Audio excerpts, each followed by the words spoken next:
Hey everyone, welcome to FCC Clinics Discussion Forum.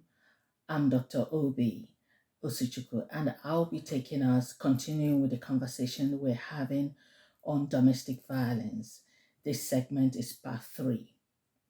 If you haven't looked at part one and two, I'll suggest that you do so because this segment is a build up of what we have already discussed in the previous two uh, segments. Right. In this particular discussion, I want to cover two main aspects and then look at the management. The first aspect is signs that someone is in a domestic violence. The second part is what are the impact of being in a domestic violence.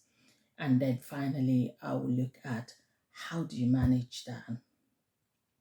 On the signs of being on a domestic violence, I'll take it the first stage being I am in a domestic violence. So the victim, how would a victim know that they are in a relationship that is violent? As we discussed in segment two or part two of this conversation, domestic violence is in different types or in different forms. And so signs can also be in different forms. I do not want to merge them all together so that people don't miss out on things, just in case. So I want you to be listening carefully and then tick off for yourself, is this happening to me? And if it is happening to you, the likelihood is your relationship is violent and you need to do something about it. So the first one I'll take on is the verbal abuse, where the partner bullies, threatens, and controls you. So things like he accuses you of having an affair and it's not founded on anything. He will say it's a hunch. It starts with being a hunch, and then he says he has the evidence. And it's all about trying to manipulate and mess up with your mind.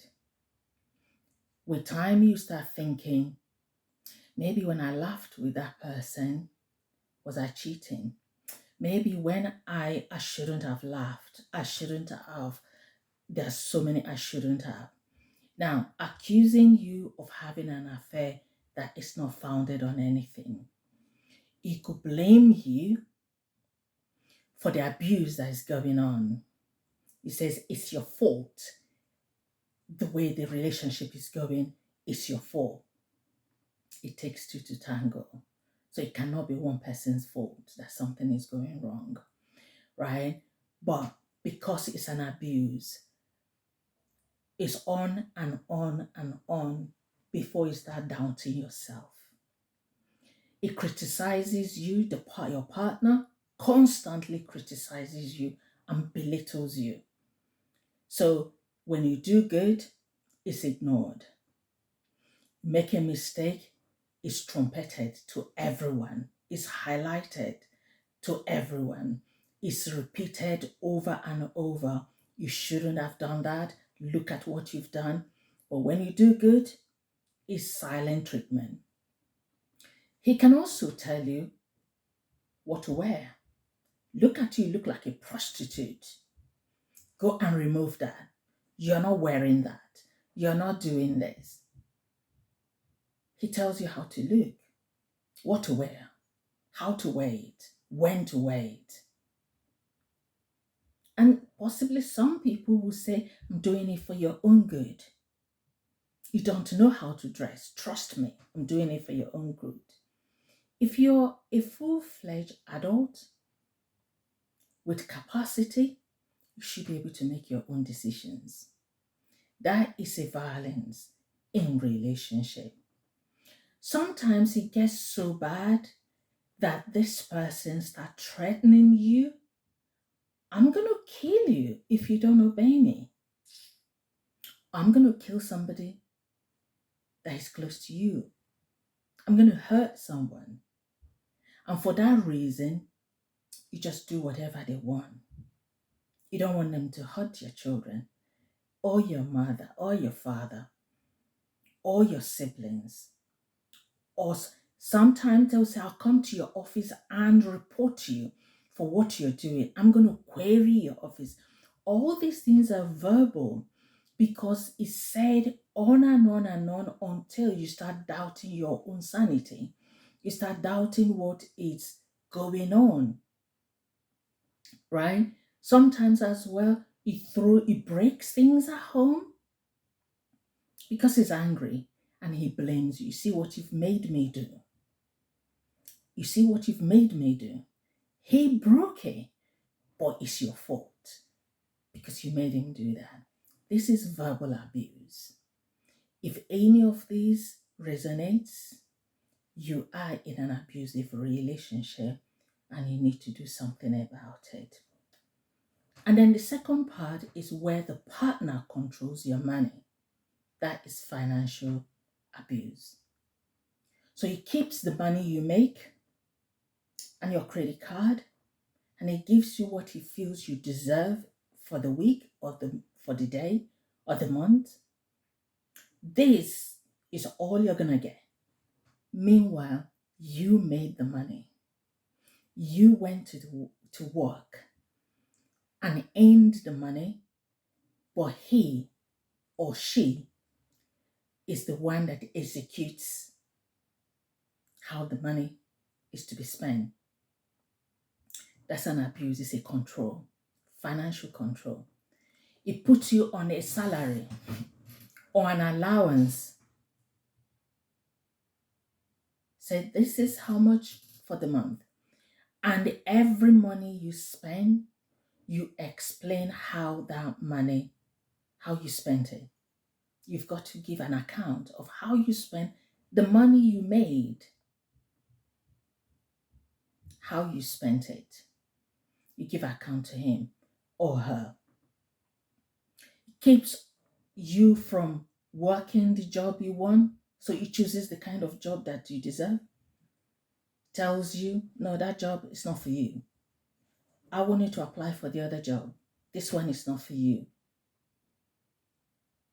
Because I want you to be home by so time to make my food or to clean up.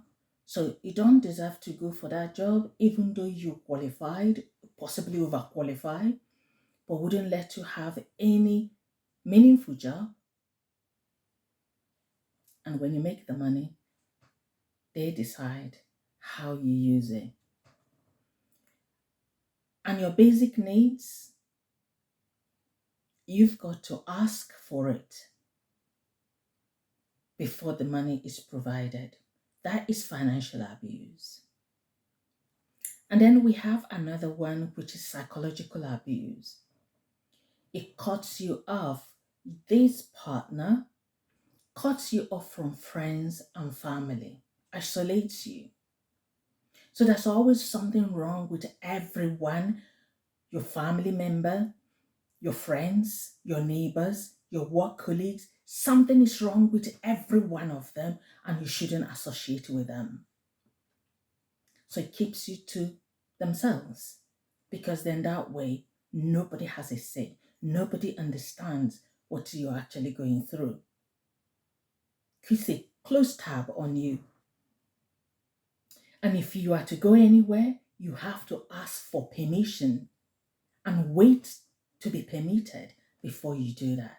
Because if not, there will be a problem. Possibly will go physical, and then he or she will accuse you, see what you've made me do. Often as well in psychological one, embarrasses you in front of other people. Says, yes, I don't know what kind of perfume you wear. This stings, it turns my belly. Meanwhile, both of you left the home and the person did not say a thing about the perfume you were wearing. But the moment people are around, it comments. on something about you, maybe something you're sensitive about. That's what will be the subject of discussion. And so at the end of the day, the isolation is the goal, so that you're away from everyone else but to them, so that they can control and manipulate as they wish. And then we have the fourth group of signs, which often is the one that is commonly known, the physical abuse. It's commonly known because the signs of it is written everywhere, right? Bruises. So there will be bruises here and there, and the person makes excuses for what is happening. Makes excuses. Oh, I fell over. Oh, I hit my head on this. Oh, I accidentally did this. So there's always one excuse or the other why there was black eye or bruise somewhere. This partner often gets angry for some reason and asks you to get out of the car in the middle of nowhere. Find your way home. And I need you to be there by so time. You upset me because of this. You did this. I told you not to do this. And you abandoned in the middle of nowhere. Could be as well, they decide when you eat, when you sleep, when you go and seek medical help, because they know what you need more than you need them. That's physical abuse. Sometimes, as much as physically locking you away, out, or inside the house. Lock you out because you went out and the time had gone past, or locks you in. You are not going anywhere. And they take the key and off they go till they come back. You cannot go anywhere. That is physical abuse. And then it could be punching, pushing, biting, pulling of hair. Those are physical abuse. The physical abuse, often people get to see that, either hear you crying or children wake up because they're banging up and down. Neighbors could hear that. But that is, even though common these days, people are careful not to do the physical one, but they're more into verbal, they're more into psychological, they're more into all these other ones, financial, so that it requires you actually telling for other people to know. But because they have so broken your confidence, you don't have the confidence to tell. Because if you do, it's your fault. They make you feel whatever you do is going to be your fault. And because you have been isolated, you cannot even talk to anyone. You feel nobody will believe you. You don't want to get into trouble. And then the last but not the least is sexual abuse. Now, this is a tricky one because especially when people are in a relationship, they're married, it's assumed your body is for your spouse. But actually, not so. If your spouse says, sorry, not today, they mean, sorry, not today. You cannot do that outside of their willful act. That's an abuse. So when somebody, partner, forces you to have sex with them, that's a sexual abuse. In a relationship, it's part of domestic violence. They make you dress up in a way you would not ordinarily dress up for them to be aroused. That is abuse. They make you feel you owe them sex. You owe it to them. Whenever I ask it, you should be ready for it. That is sign of domestic abuse or domestic violence. So you can see that domestic violence has so many facets of it. And because of its complex nature, the victim of domestic violence finds it so hard to be able to articulate their thought, articulate themselves, to tell somebody because they've lost their confidence. They feel so guilty that they are the cause of the problem. They feel ashamed of what they have gone through, what they are going through, and so they will not be able to talk.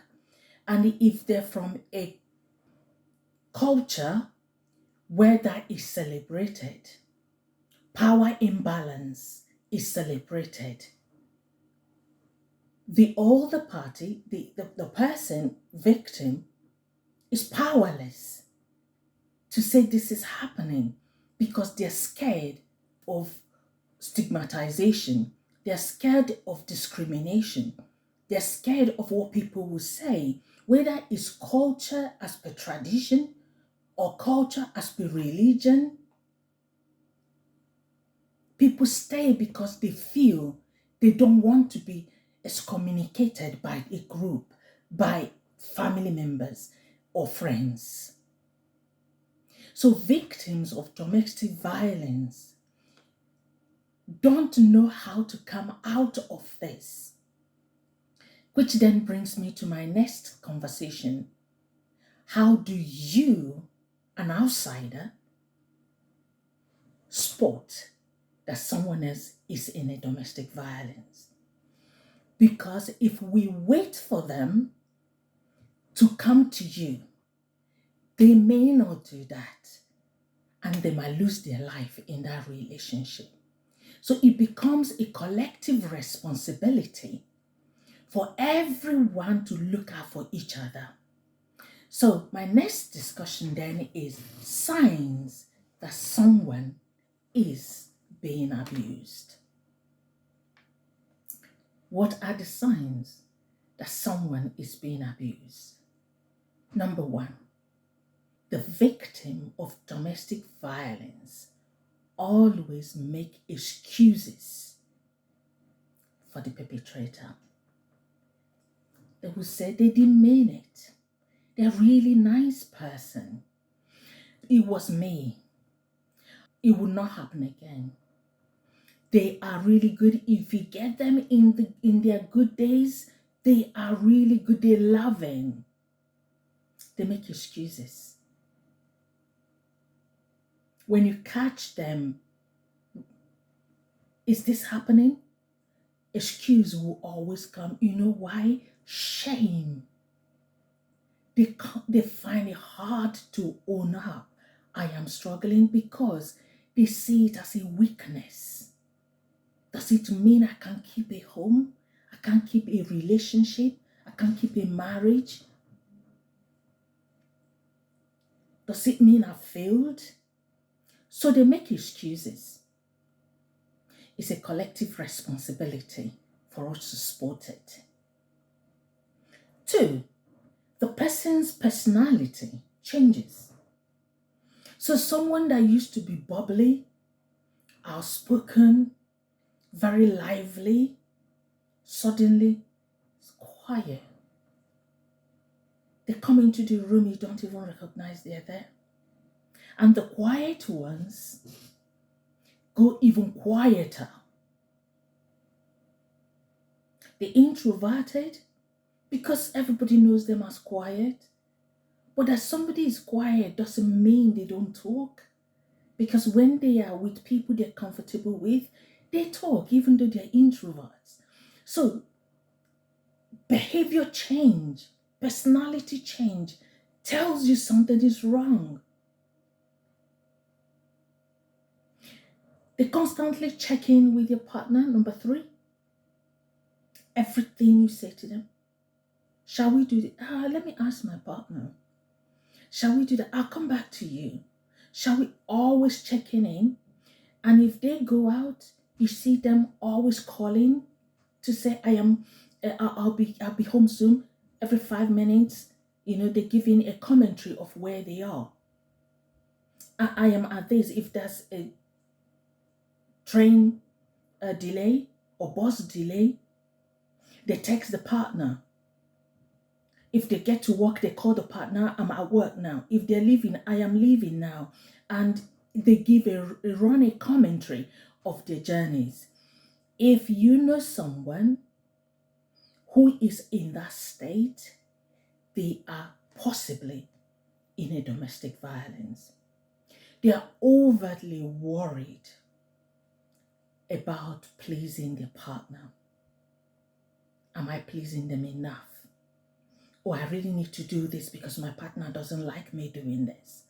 I really need to go home because my partner doesn't like me being out on Sunday. I really need to go home.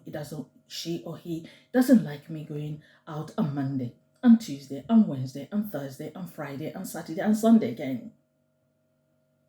And then in the morning and in the afternoon and in the night, my partner doesn't like that. I really need to, my partner doesn't like that. So it's always constant about what the partner likes and likes and likes and likes. Never mention what they like. If you ask them what their partner wants, they know all of it. If you ask them, what do you want? The story comes back to what their partner wants. They are likely to be in a domestic violence. And then the next one, absences at work or in school. It's typical because when they have those black eyes, bruises, the cuts, they want to stay away for a day or two so that the bruises will kind of calm down a little bit. Look out. If it's regular, look out because they're likely to be in a domestic violence. It could be your child. It could be your sister, your brother. It could be your mom, your dad. Look out for that. They're always unwell. They make excuses. Oh, I can't go to work today, I'm not well. And then they tie something somewhere because they want to cover up. Which brings me to the next one. Wearing clothing that are out of season. So in summer, where it's so hot, they're wearing long sleeves and cardigans because they're trying to cover up all the bruises in their body. We need to look out because often society wait. Communities, cultures, we wait for them to tell us before we can intervene. Often they don't and they die in it. It is a collective responsibility because this is a human right problem. Everyone deserves to be alive. Nobody deserves to rule another person in that form. So these are signs of domestic violence. If you're going through that, I will encourage you in the segment when I'm discussing the management, please do something.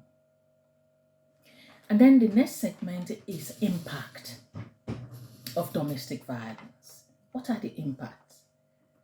What impact does domestic violence have?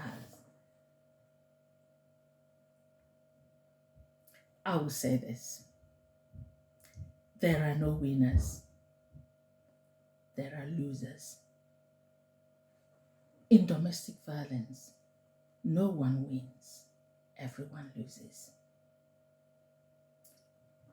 The perpetrator is a loser. The victim, a loser. The observer, a loser. In domestic violence, they form a bond which we call the drama triangle, where people take roles they play. So you're either the perpetrator, which is the one that causes the violence, or you become the victim, the one that receives it, or the witness, the one that observes and become a secondary victim. Nobody wins. Nobody. Let's start with perpetrator. What impact? After all, he or she is the one causing this problem. They're never happy and they're not content. Anger is an emotion that erodes. It erodes your system. There are a lot of research that have shown link between anger and gastric ulcers, anger and cancer. You might have hurt somebody today. Hurt is waiting you tomorrow. You are isolated because you cannot hold somebody down and be able to walk around. You will be down with them. So perpetrators don't win. They're empty in themselves. They're confused in themselves. Their esteem is on the floor. Their confidence is on the floor. They never experience genuine love. Love is everything. They demand it. That's why they never experience genuine love. Love, respect, trust are in. They are not forced. They're not deserved. I deserve to be respected. No, you don't. You earn respect by carrying a character that enables the respect to just come your way, trust to come your way. So perpetrators never experience genuine love, so they're constantly feeling empty in themselves, psychologically messed up in themselves. They're not winners, losers. Victims, oh, they get it. Everything comes on them. They hurt. Isolation, loneliness, anxiety, depression. Some, unfortunately, suicide. Some die in the hands of the perpetrators. There is no way out of domestic violence, no winners. It has to be broken. And the third group, the secondary victims, the witnesses, often children, they're not winners as well. Many of them come down with low self-esteem, poor performance in school, unable to form relationship, have attachment issues, commitment issues. Some come down becoming perpetrators themselves. Some later develop even higher mental health problems like personality disorder, especially borderline personality disorder, bipolar. All these things are established facts. And so, if domestic violence is happening, please, it needs to be sorted. There is no winner. Society, some cultures put a blind eye to it. Some religious settings, people don't want to speak because they'll be seen as less than. It's time to break the silence. It's time to break the silence from the pulpit. Break the silence from the top. Break the silence from leadership. Break the silence from the heads of family members, traditional groups. Because it's not an individual problem, it's a social problem that touches everyone. The amount of money that are wasted on domestic violence, the amount, many lives lost, the increase in mental health problems as a result of domestic violence in children's childhood and growing up, having a very toxic environment. So there are no winners. And so, talking about then management, I will say to perpetrator, your victim is not your problem. Please seek help.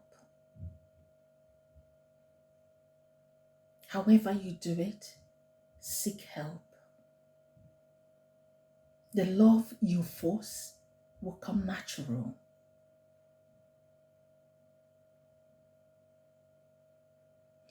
For the victim, your children will thank you if you break the silence.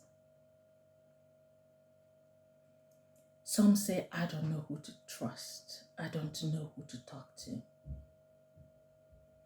If you have, I don't know where you're watching me from.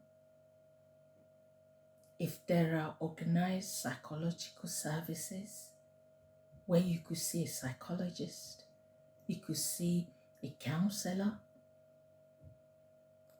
they are professionals and there is confidentiality. What you say stays with them, but they will help you to break the silence in a way it will not hurt anyone.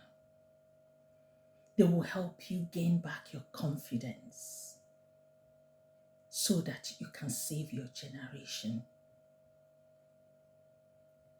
Children are victims, no fault of theirs. Either they become orphaned or they get mentally messed up by something the adults did. And so they leave their next generation so confused, not knowing what standards are about relationship, about marriage. Speak to somebody.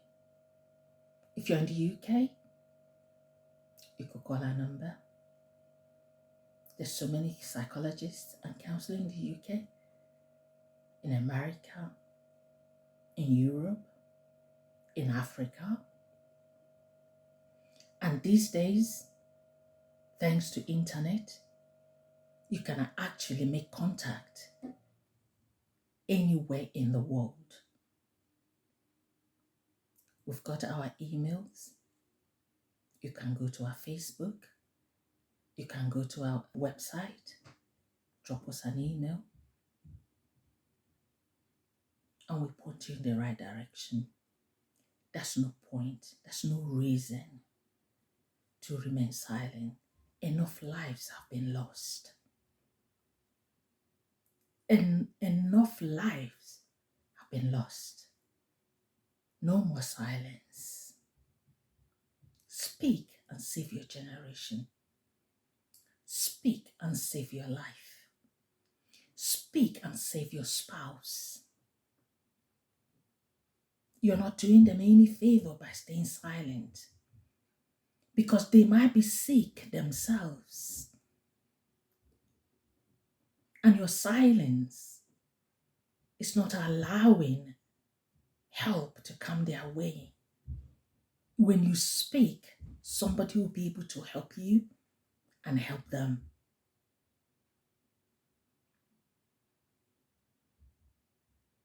If you know someone who is going through that, part of management you could do for them Prayer is important. Talking to your head of your religious group, very important. But maybe what they need is someone they can confide in that can help the situation. If you're professional and you know how to help, reach out to them.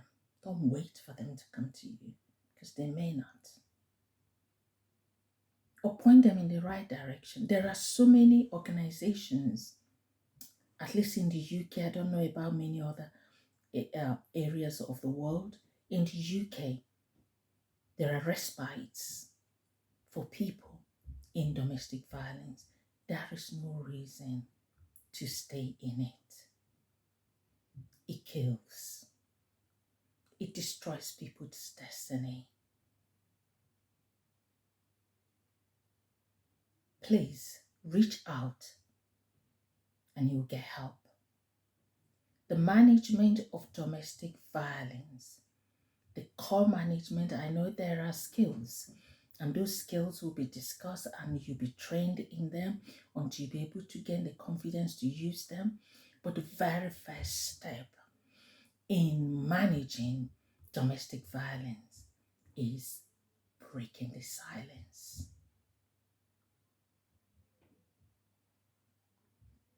Thank you for listening. I hope you do something about it or help someone do something about it. Welcome again to FCC Clinic Discussion Group. I'm your host, Dr. Obi Osichukwu.